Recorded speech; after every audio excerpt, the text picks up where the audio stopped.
Welcome, Red Knight.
Hello and good evening. It is my birthday. It is also 3:20 a.m. I cannot believe I've not streamed since Monday. It's already Friday. Didn't get too many games or anything. Had some good hunts on Wednesday. Just a few, really.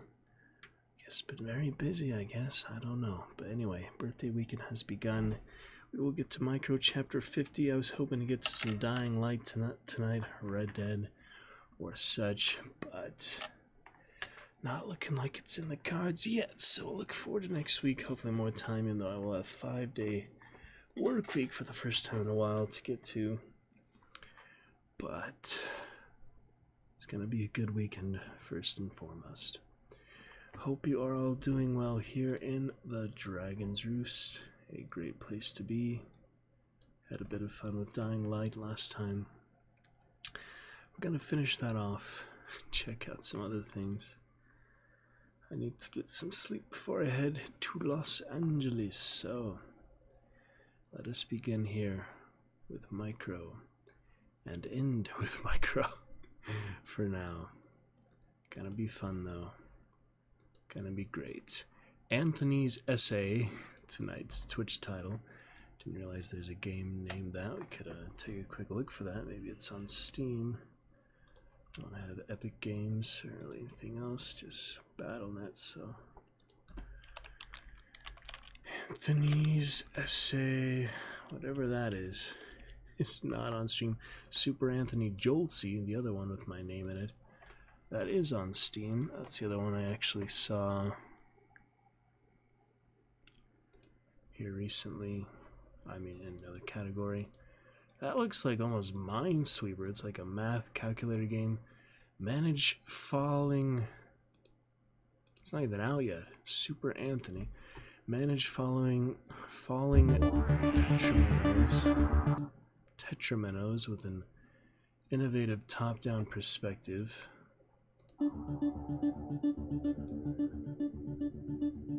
And layering mechanic in this all-new action puzzle game that combines elements of Tetris, 10-10, and Sudoku in one. I've heard of Tetris and Sudoku, not so much 10-10. Why does it remind me of Minesweeper, you know, just the squares surrounding area?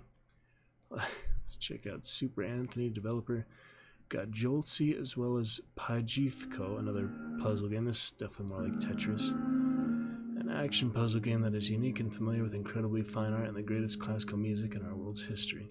There is all sorts of games and things out there. Steam has a good amount of them, quite a few genres. I don't know, probably a few thousand games. It's just impossible to get to. I did pick up Mortal Kombat tonight. We have Mortal Kombat 11 now in the list. These came with Mortal Kombat 1. When we have an extra 110 gigabytes, go ahead and install that. I thought it was only like 20 gigabytes. Jeez. Anyway, we'll look forward to that. Not going to buy any characters like Rambo or Rain or any other skins right now. Probably be an Aaron Black main, seeing as we're Injustice 2 Lantern main, mainly Atrocitus. But I need to make the final decision, play it on keyboard, probably numpad more specifically. Saw a guy doing that Street Fighter tutorial, it seemed pretty good. But we'll come to a decision to play on keyboard and mouse and such. Anyway, not too much other discussion. Just looking forward to a good birthday weekend. Look forward to chat with you soon. I know it's late for most time zones now. Maybe we'll catch Alucard or Grimm, New Zealand time zone. It's early evening for them, I would hope, something like that. It's not too late for them yet. It's not early for me, not morning yet for me, and night for them. The next day, technically, I consider earlier, but it's really like 20 hours later. Anyway, appreciate Cinnamon for our new champion chatting last time. Hope she is doing well. Let us go ahead and begin the birthday weekend with, I believe, Micro Chapter 50, one of the last chapters we have here. Yes, Micro Chapter 50. Might be the finale chapter and the rest be an epilogue or afterward or something like that. So we shall see. In any case, looking good to begin. Let us see how it goes. Fun reading. Many other good things soon to come. If not this weekend, IRL streams, we'll see. Little Dragon's Roost at the castle tomorrow night. Well, tonight, technically. And probably can't stream other place. I'm going Saturday night, but Sunday, maybe I'll do a little pirate dinner theater adventure as well. We'll see how it goes. That's the main stuff going on. Anything in between, just enjoyed live in the moment. Save the good Dragon's Roost stream for this week. If we have time, either before or after work, it's tricky. I do have like a couple hours later in my shift than I originally did, so it's a little easier to manage things, time management, but still a bit hard to keep up with. Find a good routine, get in a regular schedule soon as we close out the year and prepare for Christmas. So we'll have a good 25 days of Christmas soon to come, or at least 10 days or 5 days or something. And we'll look forward to get back to our good adventures and on to our next reading soon as well. We'll try to find more Lovecraft stories, more Poe stories to read on Tuesdays. We'll be on to our next novel to just a few day break. After Micro, we've been on Micro for quite a while. It's time to finish her off. We left off chapter 49. Dozens more bots dropped from the walls and ceiling until at least 100 bots were flying back and forth, hunting for the intruders. Were they communicating with another? It would only be a matter of time before the bots found them. That was chapter 49. Let us go ahead and get to chapter 50, the final 50 looks like. We are excited to clear it out. Just the Chillstone tonight, no live scene, but we'll make the most of it. More good things to come very soon. I'm sorry I did not have as much time this week as we'd like. Dying Light was a fun change of pace. I'm still a little bit pissed about Baldur's Gate 3 patch 5. I did try to load it again. We have a hotfix since then. Maybe fixed it. I don't know. But there's a little patch since then. I tried loading an autosave earlier before we went to Mr. Carrion's ancient ruins. Still did not let me load in. Crashed on startup.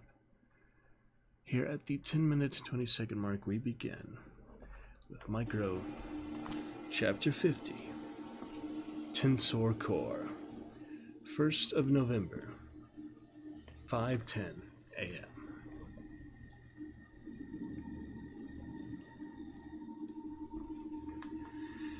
It's not a bad way to die, Drake was saying. You hardly feel a thing. He worked the controller. Eric lay propped up with his back against the wall of the Omicron lab, by the door to the generator room, dizzy from the beating Drake had given him. Drake held the gun at his face, shining the light into his eyes.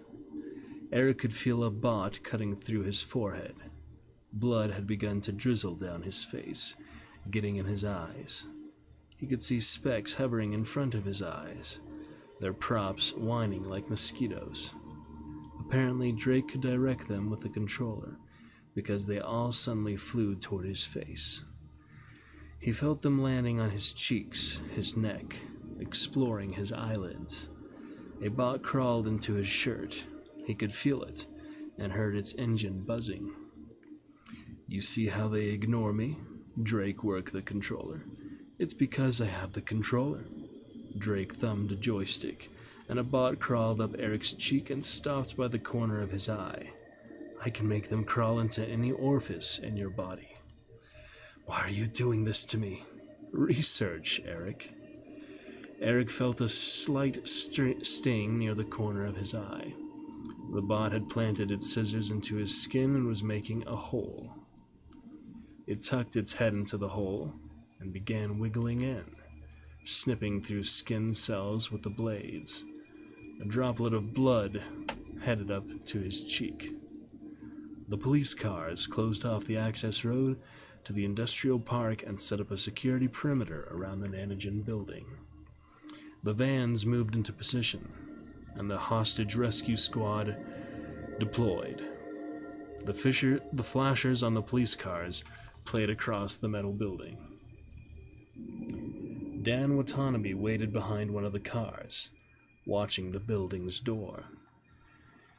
He had made the handoff to the SWAT unit, so he didn't have operational authority now, but he wanted the op commander Kevin Hope to pay attention to him. Where's Dorothy? He said. She's on her way, Hope answered. What about the FD Decon unit? In answer to his question, a yellow van came roaring in and ground to a halt. A squad of fire department people deployed from it, pulling on Tyvek protective suits. As soon as they put on protective gear, they began setting up a decontamination center with a tent, washing equipment, and a processing line for victims. What's in the building? A virus? Commander Hope said to Watanabe. He had gotten the call to deploy only 20 minutes earlier, and he didn't yet know what the investigation involved. Not a virus. Bots, Watanabe said. Say again? Tiny robots. They bite. Commander Hope gave him a weird look. Don't tell me this is gonna be a shooter with robots, Dan. Not a chance. You can't hit him. Any hostages in there? Not that we know. Can't assume anything, Watanabe answered. Somebody handed him a tactical vest, and he put it on.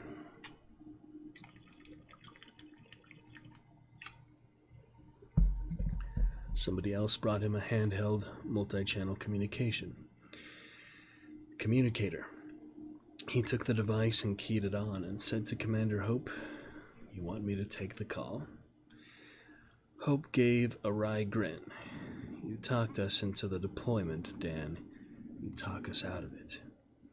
Watanabe shrugged and referred to a slip of paper, upon which he'd written a phone number. He called it. In the Omicron lab, Eric could feel half a dozen bots entering his skin, pricking him as they burrowed. While Drake held the gun, and light pointed into his eyes. Eric debated which way to go. To force Drake to shoot him in the head, or to wait a few minutes for the bots to open his arteries. Just then a faint buzzing sounded in Drake's jacket. He took out his phone and looked at the caller ID. Blocked, it told him. He decided to answer it. He took a deep breath to get his heart rate down. Yes. Vincent Drake? Who's calling? Dan Watanabe, sir. Honolulu Police. Sir, is there anybody in the building with you? Oh my goodness, Dan, I'm by myself. Working late. What's this all about? Sir, we have the building surrounded. Would you please walk out slowly with your hands placed on your head? You will be safe, I promise. Good grief, Dan. There's obviously been a mistake. I'll be happy to comply. Just give me a moment. Sir, we need you to come out immediately. Certainly, absolutely. Drake switched off his phone and advanced toward Eric, his face contorted in fury. You went to the police. Eric shook his head. He was losing a lot of blood. His shirt was darkening in streams. He could feel warmth running down his neck. Drake leaned over Eric and hauled him to his feet. You're just like your fucking brother, sticking your nose into things. They were eye to eye. Oops, Drake said, touching Eric on the cheek. I think there's one in your eye. Get the controller. Eric had his left hand on the door handle behind him, and he pressed it. The door opened, and Eric fell backward into the generator room, with Drake landing on top of him. He reached out with his right hand and felt his fingers close over the controller, and he ripped it out of Drake's hand as he fell backward. Drake swore and staggered, sprawling past Eric into the generator room, and he fired the gun. Eric felt the impact in his leg, the bullet passing through his thigh, but oddly, he didn't feel any pain. He was in shock, but he had the controller now, and that was the main thing. He knew what to do with it. He slammed the controller against the floor again and again, smashing it, feeling it break into places beneath his hand. Now nobody could control the bots. And then, to his surprise, he saw the gun lying on the floor right in front of him, while Drake was getting to his feet. Drake had dropped the gun. Drake and Eric lunged for it simultaneously. On the floor, Karen and Rick saw the door open, and two gargantuan human figures fell into the room. The gun went off, and the shockwave of the blast rolled over the micro-humans. Moments later, the two men fell with a floor-shaking impact, which hurled Rick and Karen into the air. A droplet of blood splashed, exploding into secondary droplets. They picked themselves up and continued to run toward the white circle. One of the men rolled over on his back. He held the bot controller and smashed it repeatedly on the floor. It broke apart, and pieces of electronic boards flew past Karen, knocking her to the ground. She saw the gun skidding across the floor toward her and felt sure it would crush her. She dove away while the two men collided over the gun. A moment later, Eric was holding the gun, pointing it at Drake, who was lying on his back. Eric lay on the floor near Drake. He rolled over and propped himself up, blood running from his leg, and pointed the gun at Drake's face. You move. I'll shoot you in the head. Drake said, Wait, Eric. We can get out, alive, together. Not going to happen.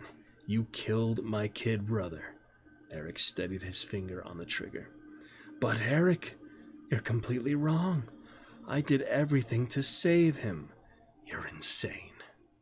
Rick and Karen reached the circle. They could hear a deep thrumming sound and pulse of robot propellers around them. They had lost track of what the big humans were doing. In the center of the circle, there was a hatch like a manhole cover, with a sunken handle. Karen and Rick reached the hatch at the same time. Rick got down on his knees and tugged on the handle. Nothing happened. The hatch seemed to be stuck. By now, several bots had converged on them and were hovering aggressively. A bot flew in and jabbed at Karen with its knives. She swung her blade, and with a clang, knocked the bot away. It fell back. Karen held up her machete. "Back to back!" she shouted. Rick Hutter straightened up and stood with his back to Karen King, his machete drawn. The bots surrounded them and began darting in, flying and hovering, steel blades snicking. Rick slung a roundhouse blow with his machete and blinded a bot, shearing off its compound eyes. The bot hit the ground, its neck writhing, and it took wing, flying off erratically. They continued to hack at the bots, but the bots had no fear, no sense of self-preservation.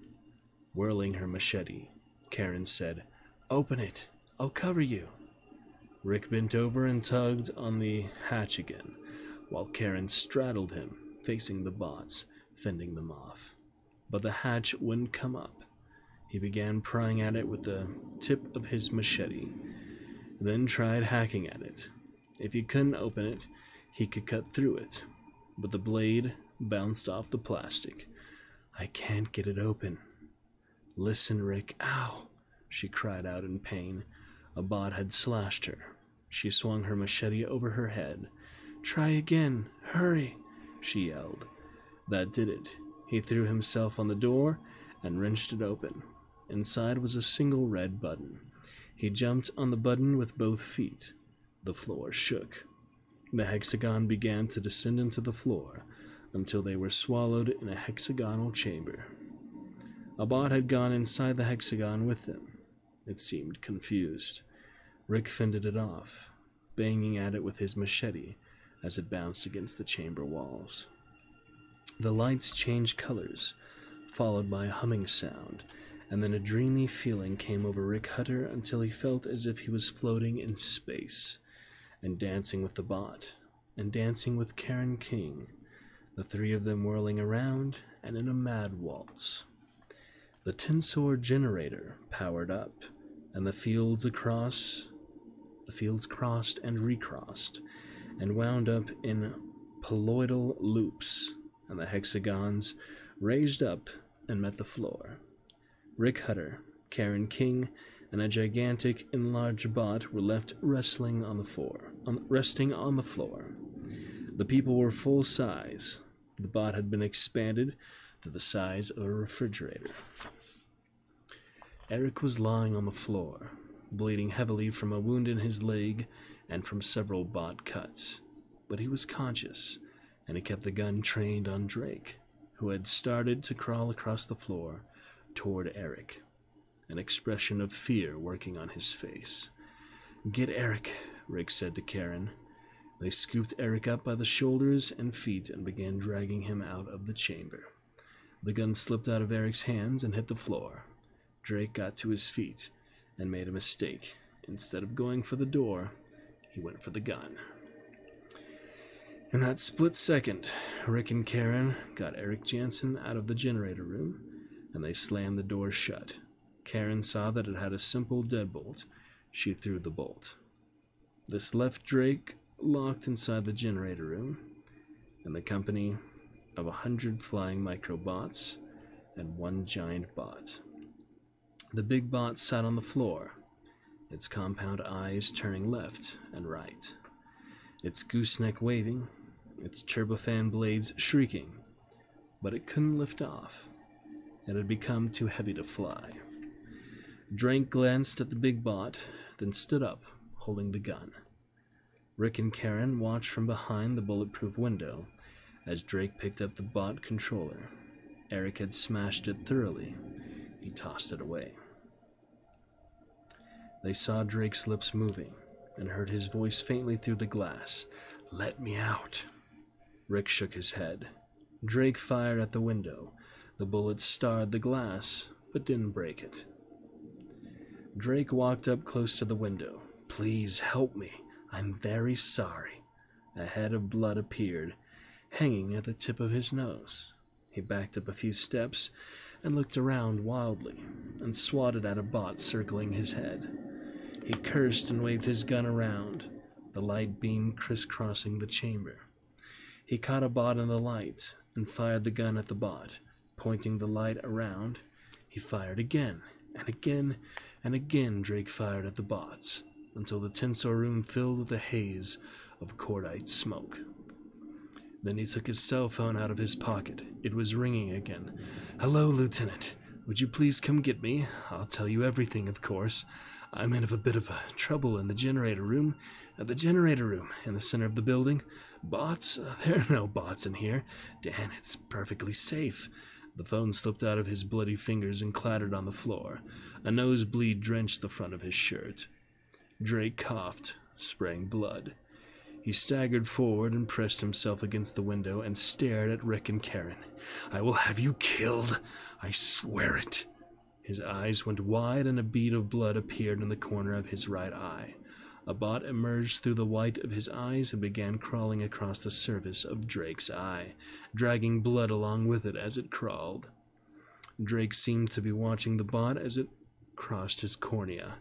"Get off me," he whispered, and dug a finger into his eye, and stared at his bloody fingertip, and screamed. Then he turned the gun to his head and pulled the trigger. Nothing happened. He had emptied the clip, shooting at the bots. Behind Drake's back, the giant bot had turned its eyes on Drake. It advanced upon him, dragging its arms. Its gooseneck lashed out and the blades thrust up through Drake's body cavity from below and burst out his chest. The bot raised him up, shook him on its gooseneck, and shrugged, slinging the body across the room. Rick and Karen had turned their attention to Eric Jansen. Rick tore off his shirt and wrapped it around Eric's leg to make a compress. He took Eric under the shoulders and began half carrying, half dragging him through the Omicron lab. He was barely conscious, having lost a lot of blood. Then they heard the humming sound of bots. Karen felt a stinging sensation on the back of her neck and slapped at it. Her hand came away bloody. "Room's contaminated. Move it, Rick." Without thinking, she grabbed Eric with one hand and tried to sling him over her shoulder. But she couldn't do it. For a moment she thought, what's wrong? Her superpowers had vanished. They managed to drag Eric into the hallway, and there they met with a team of police officers, running guns, drawn, wearing body armor. Just behind came a slightly pot-bellied, plain-clothes detective. He wore a tactical vest, but clearly wasn't a member of the SWAT team. "Get back!" Rick shouted at them. "Bots!" "I know," the detective said calmly. He turned to the men. "Get them out, quick!" To Karen and Rick he said, "Is there anybody else in the building?" "Drake, he's dead." "Everybody out," the detective said. The officers bundled Rick and Karen along, and a scout carried Eric, who had lost consciousness. The last man out of the building was the detective. He came out through the door into the light of dawn, a trail of blood streaming from his forehead. The bots had found Dan Watanabe. "Where's Dorothy?" he called out. Dorothy Gert had arrived in her Toyota. She came forward. "You brought your magnet?" "Of course." She held up the industrial horseshoe magnet. She had grabbed it out of the forensic lab on the way over. "Everybody into decon, hostages and officers," said Watanabe as he took off his vest. "Dorothy will decontaminate you." An EMT squad brought Eric into the tent first, then loaded him into a medevac helicopter. Last of all, after everybody else had taken their turn, Lieutenant Watanabe walked into the white tent to have Dorothy get the bots out of him. Yeah, they decontaminate themselves from the bots, apparently, inside them. There is actually chapter 51. I think we're in the last couple chapters before the epilogue. We will figure that out soon. I hope you enjoyed Micro chapter 50. Alrighty then, we are looking good to head to bed for now. I will look forward to chat with more of you soon. It's a good half hour for now. I'm gonna make just a quick little shout out for Micro, post to Instagram, Facebook. So go to the castle tomorrow, Club Saturday, and Pirate Adventure Sunday. And if you would like to join me in Los Angeles area, you need only reach out on Discord, Instagram, and I'd be happy to have you with us. In any case, do just a quick little video here, and I'll be moving on. Yeah, it should be fine. Okay. Greetings there. Just finished the 50th chapter of Micro. I hope you will take a look at my playlist on YouTube and see what you think. It's a fun time. We read every chapter, and we have some good sci-fi music accompaniment, and it's a lot of fun. So join me. Let me know what you think. Talk to you soon. All right, I'll get that up real quick.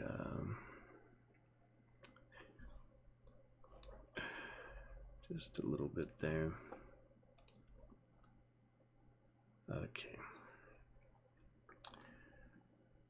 Oh, man.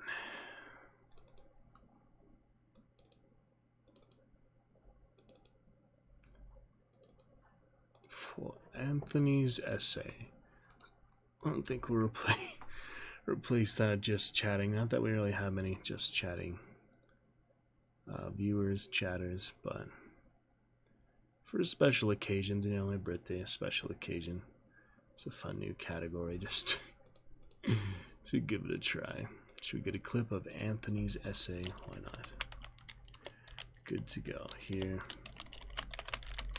in the roost. All right. Boom, boom, boom, boom, boom. Okay, got that little.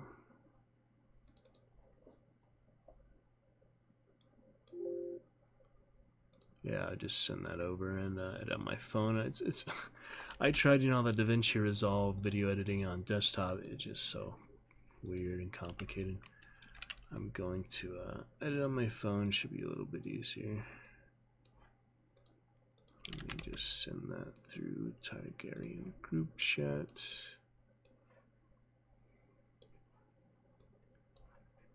Hopefully gets the point across. I mean, I can always make more later, so.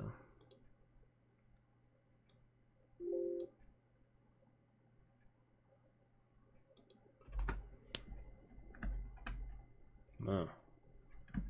The mic didn't seem to go through at all. That's weird.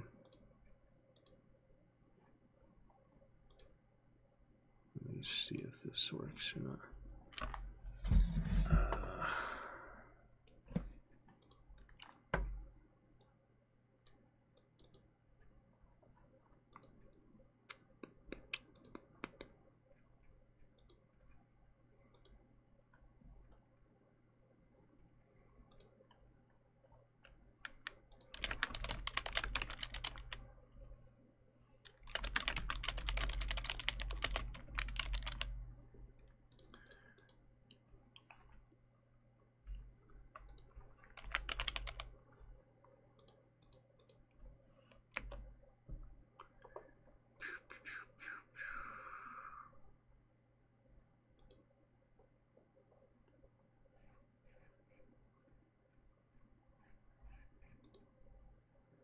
Yeah, I'm not sure if this even worked.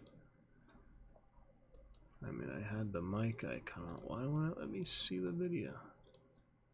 It's weird.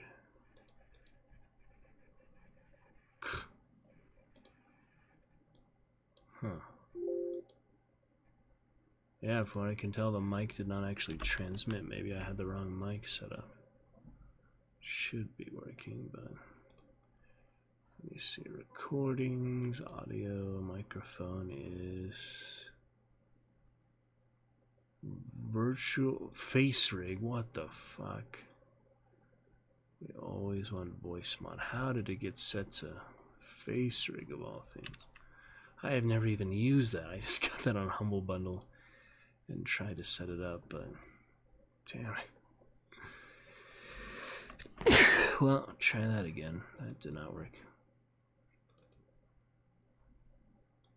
Yeah, face rig not plugged in, so just a wasted video there. I'm gonna go ahead and delete that and redo it.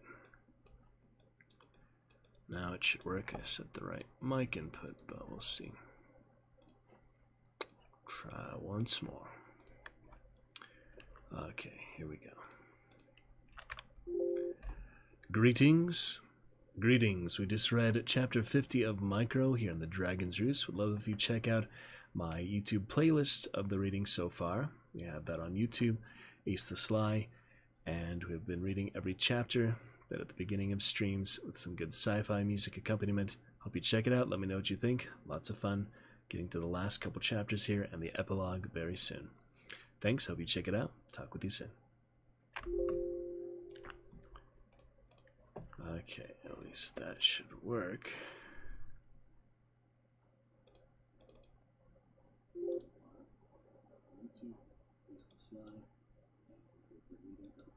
Alright, well, at least it's something. We'll pick it up. Just nice to get some feedback, you know. See all our reading playlists so far. I know it could be better, but until I get, you know, actual direct feedback, I don't really know what I can improve on besides what I see myself. So it's nice to have, you know, other perspectives, other opinions. We shall pick it up here throughout the weekend for birthday fun. Until then, good night. Eyes open. See you tonight. So long, farewell, our readers, and good night. Alright, well, at least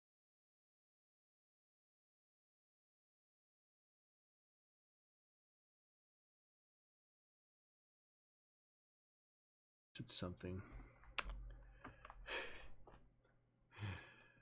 We'll pick it up. Just nice to get some feedback, you know. See all our reading playlists so far. I know it could be better, but until I get, you know, actual direct feedback, I don't really know what I can improve on besides what I see myself. So it's nice to have, you know, other perspectives, other opinions. We shall pick it up here throughout the weekend for birthday fun. Until then, good night. Eyes open. See you tonight. So long, farewell, our readers, and good night. Alright, well, at least